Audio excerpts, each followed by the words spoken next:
नमस्कार दोस्तों, आज हम पद्मनी एकादशी की व्रत कथा के बारे में जानेंगे।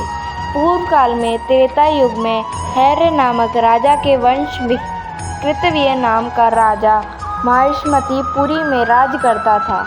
उस राजा की 1000 परम प्रिय स्त्रियां थीं, परंतु उनमें से किसी को भी पुत्र नहीं था जो कि उनके राजभार को संभाल सके।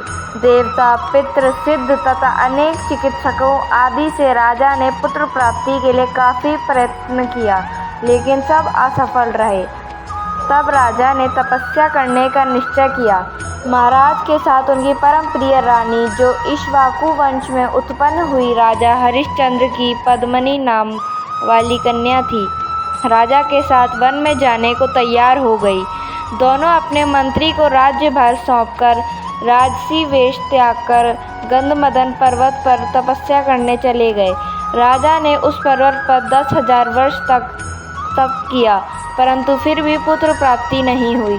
तब पतिव्रता रानी कमलनयनी पद्मनी से अनुसुआ ने कहा, 12 मास से अधिक महापूर्व मलमास होता है, जो 32 मास पश्चात होता है।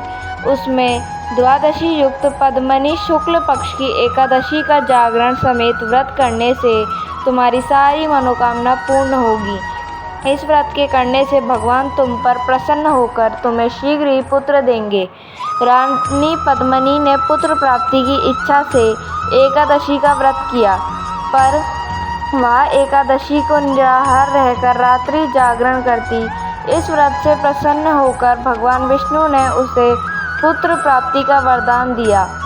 इसी के प्रभाव से पद्मनी के घर कार्तवीय उत्पन्न हुए, जो बलवान थे, और उनके समान तीनों लोकों में कोई बलवान नहीं था।